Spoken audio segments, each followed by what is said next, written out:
तो इस एपिसोड की शुरुआत वहीं से होती है जहां से पिछला एपिसोड खत्म होता है। आर्मी का पोजीशन में क्या क्या कैसे कैसे होता है ना, वो यहाँ पे समझाया जाता है। तो आगे की बात पर आते हैं, जहाँ पे याओ कहता है जब सबसे पहली बार आर्मी बनी थी ना, उस समय लड़ाई में किसने कितना उखाड़ा है वो आइडिया नहीं था। उनका जो लेवल था ना, उनका लेवल देकर उनको पोजीशन यहाँ पे दिया जाता था। जिसका लेवल ज्यादा हाई है उसको ज्यादा हाई पोजीशन यहाँ पे मिलता था। और जो सबसे पहले कमांडर होता है, कमांडर के बाद ना यहाँ पर ये डिवीजन चीफ आता है और उसके नीचे यहाँ पर आते हैं भाई बटालियन। ये दोनों में ना जो एम्पायर स्टेज के बंदे ना, वो बंदे आ सकते हैं। उसके नीचे फिर यहाँ पे आते हैं मेन इंपॉर्टेंट गार्ड, जिसमें नॉर्मली डाउ सोर्स लेवल के बंदे यहाँ पर होते हैं। और उसके नीचे यहाँ पे आते हैं नॉर्मल फाइटर्स, जो कि फाइट वाइट यहाँ पे करते हैं, जिसमें ओजिंग किंग लेवल तक भी बंदे वगैरह आते हैं। तो ये बात यहाँ पे थी। सामने से यान के भी कहता अच्छा ओके ओके, मैं यहाँ पे समझ गया, कमांडर में हो गया, मैनेजर तो यहाँ पर हो गया, लेकिन जो डिवीजन चीफ और जो वाइस डिवीजन चीफ है ना, हम किसको बनाएंगे यार, हमारे पास तो ज्यादा इंपायर स्टेज के बंदे है ही नहीं। जो सुंदर ये भी कहता है यार सच्ची में यार आपके पास तो ज्यादा बंदे यहाँ पे नहीं है, आपके पूरे सेट में मिला के ना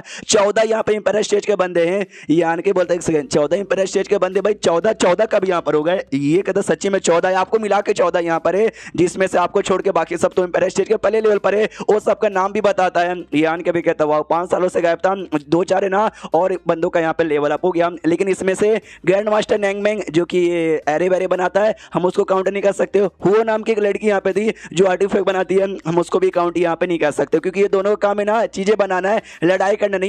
हम इनको लड़ाई करने के लिए बिल्कुल भी भेज नहीं सकते। हाँ, लेकिन इन्हीं में से किसी को हम ये बटालियन का पोजीशन यहाँ पे दे सकते हैं, जो कि इंपायर स्टेज को दिया जाता है। ये कहता है एक सेकंड यार, मुझे आपकी बातों से ऐसा क्यों लगता है आर्मी में जो भी मेंबर्स होंगे ना, वो सारे मेंबर हाई हेवन सेट के यहाँ पर होंगे और बाकी मेंबर आप ऐड नहीं करना चाहते हो? यान को यस, क्योंकि जो हमारी जी आर्मी है ना, उसको मैं जी आर्मी नहीं बल्कि अपना हाई हेवन सेट का आर्मी बनाना चाहता हूँ। इसके लिए अपने सारे मतलब अपने सारे बंदे उस आर्मी में रहेंगे।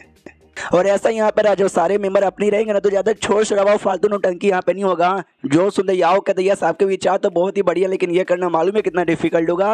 ये कहते हैं ये डिफिकल्ट होगा, लेकिन तू है ना भाई अपना मैनेजर, तो सब यहाँ पे संभाल लेगा। ये भी सोचता है सारी जिम्मेदारी तो मुझे देगा, हेली कमांडर का पोजीशन साला खुद यहाँ पे रखेगा। अच्छा ठीक है, सारी बातें छोड़ो, बाकी बंदे सेटल हो जाएंगे, बटालियन भी सेटल हो जाएंगे। जो चीफ डिवीजन का जो मेंबर है ना भाई, आप किसको बनाएंगे? उसके लिए हमको एम्पायर स्टेट का 2nd या 3rd लेवल का बंदा यहाँ पे चाहिए, और शायद आपके सेट में कोई ऐसा नहीं होगा जो ले पाएगा।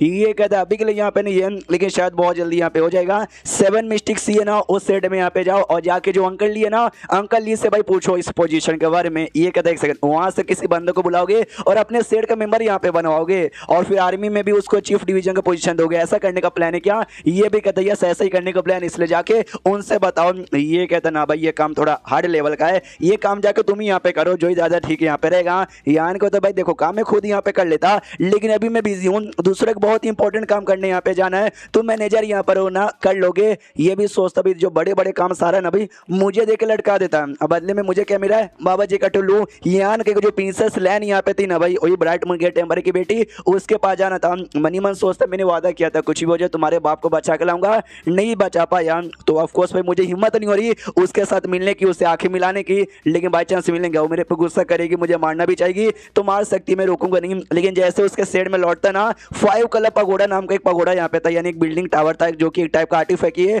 उसमें अजीब सा रिएक्शन हो रहा था। ग्रेट एल्डर वहीं पे खड़ा था। ग्रेट एल्डर से पूछता ग्रेट एल्डर यहाँ पे चल के आ रहा है? ये बताता हमारी जो प्रिंसेस है ना, वो 5 कलर पगोड़ा में यहाँ पे घुस गई और जबरदस्ती ने इसको रिफाइन करने की कोशिश यहाँ पे करी थी, लेकिन अब तो कुछ गड़बड़ हो गया, जिसकी वजह से ये पगोड़ा पूरा का पूरा ब्लास्ट यहाँ पे होने वाला है। क्या है ना भाई, हमारे ब्राइट मूड के टेम्परेरी यहाँ पे मारे गए, तो हमारी जो औकात थी ना सेट की, वो काफी कम हो गई थी। लेकिन प्रिंसेस नहीं चाहती थी ऐसा यहाँ पर, उनको पूरा है ना पावर अभी भी मेंटेन करना था, इसलिए उन्होंने डिसाइड कर लिया था कि अगर इसको रिफाइन कर लूंगी तो हम सब कुछ अच्छे से यहाँ पे मेंटेन कर पाएंगे। इससे जबरदस्ती यहाँ पे घुस गई रिफाइन करने के लिए। सामने से यान के बोलते भाई पागल वागल हो क्या? आप में से किसी ने रोका कहीं को नहीं, वो बस एम्पायर स्टेज के पहले लेवल की लड़की है। अगर कोई हाफ ग्रेड एम्पायर लेवल का बंदा गया ना, तो भी वो इसको रिफाइन नहीं कर पाएगा।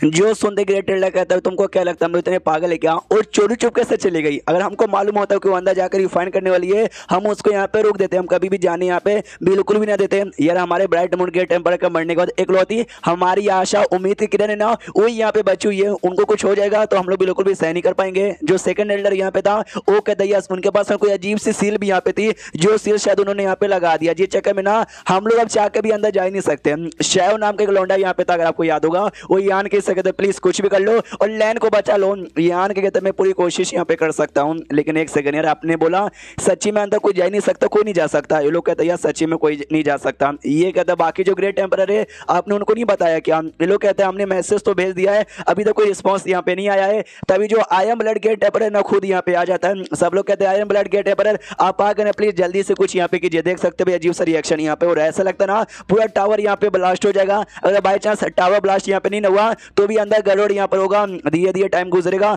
ऑटोमेटिक सील हो जाएगा, हमें से कोई ना अंदर जा पाएगा और नई प्रिंसेस लैन यहाँ पे बाहर आ पाएगी। प्लीज कुछ तो करो। ये यान के से पूछता है कि भाई यान क्या तू यहाँ पे क्या कर रहा है? यान को बताया यहाँ पे जो ग्रेट टेम्पर थे ना, ब्राइट मून ग्रेट टेम्पर, उनकी डेड बॉडी से मिलकर नमस्कार बोलने के लिए यहाँ पर आया था। ये कहता बाहर बताओ, बाहर यहाँ पे बाहर क्या कर रहा है? यान के भी कंफ्यूज कि भाई अंदर नहीं जा सकता इसलिए बाहर यहाँ पर हूँ। वो यान के को पकड़ता, वो कहते हरामजादे अंदर जा, इतना उठा के ना उसको फेंक देता है और सीधा टावर की ओर जा रहा है। यान के भी सोचते कर भाई टावर में कोई जा नहीं सकता, मुझे फेंक दिया, मैं ऐसा कैसे घुस जाऊंगा? उली टली टावर में पहुंच भी जाता है। जो ग्रेट एल्डर और खास साथी में सेकंड एल्डर देख के कंफ्यूज कि भाई हमें से कोई नहीं जा पा रहा था, ये यान के कैसे चला गया अचानक से? सामने से आयरन ब्लड कहता है भाई कि वही एक लौता लड़का जो कि अंदर जा सकता है। ग्रेट टेम्पर कहता है क्या कहना चाहते हो?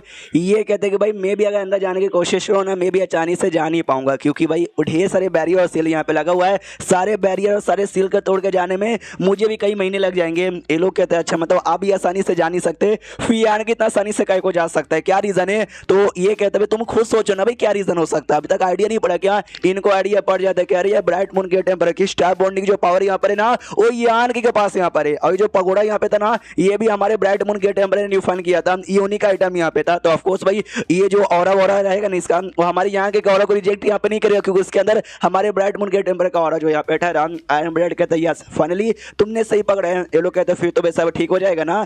आयरन ब्लड कहता है कोई गारंटी यहाँ पे नहीं हो, चल तो यहाँ पे गया अंदर जाने को जो डिफिकल्टी है ना, डिफिकल्टी उसको फेस करनी पड़ेगी। प्रिंसेस लाइन मिलेगी या नहीं मिलेगी उसकी भी कोई गारंटी नहीं है। ये लोग कहते हैं फिर हम लोग क्या करें? आयरन ब्लड कहता है बैठे रहो, इंतजार यहाँ पे करो और नसीब पे फोकस करो। अब पगोड़ा ना अपने पोजीशन से हिल भी रहा था, वो हिल हिल के ना कहीं जा भी रहा था। वही कहता है भाई सुबह करो कि ये यहाँ से हिल के जाए ना, जब तक पोजीशन मतलब जब तक पगोड़ा यहीं पर है और जब तक बर्बाद नहीं हुआ है समझो वो सबके सब अंदर जिंदा रहेंगे। हाँ तो ये लोग भी कहते हैं कि कब तक 100 साल भी लग सकता है, बाई चांस हजारों साल भी लग सकते हैं। और सच्ची में पगोड़ा में रिएक्शन होता है और पगोड़ा ना वहां से भाग रहा था। आयरन ब्लड सबसे कहते हुए पीछे हटो, मैं इसको रोकने की पूरी कोशिश करता हूँ। और इसके पास एक आर्टिफैक्ट था आयरन ब्लड फ्लैग आर्टिफैक्ट, वो यूज करता है, पगोड़ा को यहीं पे रोक देता है, इसलिए पगोड़ा हिल नहीं पाता। ग्रेट टेम्पर नोटिस करता है कि इनके पास जो भी आर्टिफैक्ट है ना उनमें ये आर्टिफैक्ट सबसे स्ट्रॉन्गेस्ट था जो इन्होंने यूज किया। यानी इन तुम कह सकते हो इस पगोड़ा को रोकने के लिए इन्होंने अपना पूरा दम यहाँ पे लगा दिया। अगर ये यहाँ पे ना होता पगोड़ा नहीं रुकता और शायद सब कुछ यहाँ पे बर्बाद हो जाता। हम भी दुआ कहते हैं सब ठीक हो जाए। उसके बाद यहाँ पे शेष होता है यान के पे, जिसने जैसे एंटी मारी थी ना एक अजीब सा बीस्ट इसको दिखाई देता है। यान के भी कंफ्यूज कि भैया कौन सा बीस्ट है, और यान के को ऑब्जर्व यहाँ पे कर लेता है। जैसे ऑब्जर्व करता है यान के खुद को अजीब से जगह पे पाता जहाँ पे खाली हॉट ही था, हर जगह लावा फैली हुई थी और सामने एक और बीस्ट यहाँ पे था जो कि एक डिवाइन होली बीस्ट है जिसको क्विलिंग यहाँ पे कहा जाता है। यान के भी देख के कंफ्यूज की मम्मी रे। एंड देन ये चैप्टर यहीं पे खत्म। तो वीडियो भी खत्म। तो मिलता है किसी और वीडियो में, जब तक के लिए बाय बाय।